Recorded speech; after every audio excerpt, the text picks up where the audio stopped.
Okay, so in my current role as an offshore wind developer, what we're doing on a daily basis is trying to bring forward and develop a project which is commercially successful, brings the green electricity to the grid, but also in a way, importantly for me, that reduces that environmental and social impacts as well. So typically on a day-to-day, my objective is really to help secure the main consent and permissions for the project, which allows us to build the offshore wind farm and also to operate it as well. So on a daily basis, it's talking to our engineering teams and other project teams such as supply chain, project management, communications, to understand what they need to do to help develop the project and also what their requirements are for the consents that we're trying to obtain as well.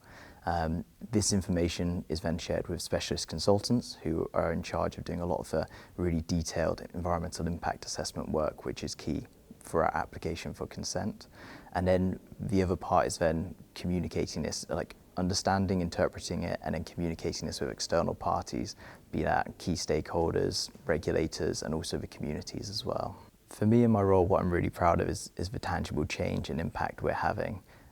So as well as bringing forward these amazing infrastructure projects, which will help us meet our climate objectives, it's actually the time spent working with concerned communities and also our stakeholders to understand what their pressure points are and then coming up with solutions that help us to minimise the environmental risk and impact as well.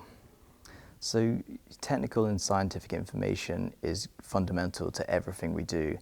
You know, it's the basis of how decisions are made for a project and also, you know, drives a lot of our thinking about what mitigation might be required on a project as well.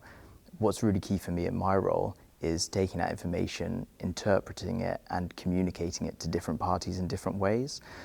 For example, you know, some of the statutory nature conservation bodies, you know, they are very well equipped and want to understand about the detail around, you know, impacts on birds, but, you know, members of the community aren't so interested in that. So it's about taking that information and I guess presenting it in accessible ways for different organisations we work with.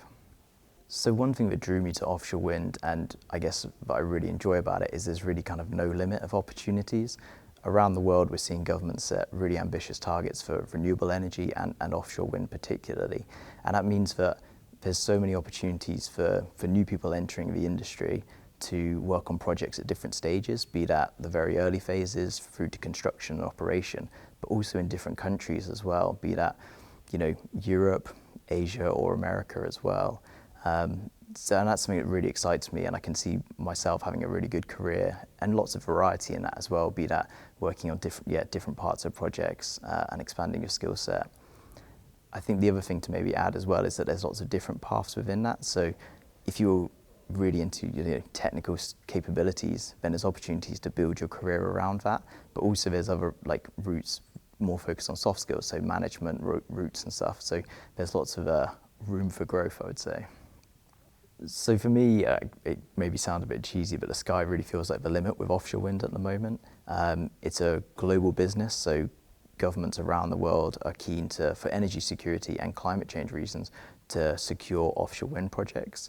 And that means that, you know, there's a whole range of projects in different phases around the world, requiring different skill sets at different times as well. So there's a real opportunity to have a diverse career in the sector, to travel around in the sector in different countries, and as well to, you know, to try different things as well. So I'd encourage anyone who's looking at leaving school or finishing university to really, you know, listen out and look at the opportunities available to them. I think there's probably two things. The first is to be curious. You know, there's so much to learn and the sector is changing so fast as technology evolves, but also, I guess, the circumstances we operate in change all the time as well. So be curious and absorb as much information as you can. And secondly is not be afraid to reach out.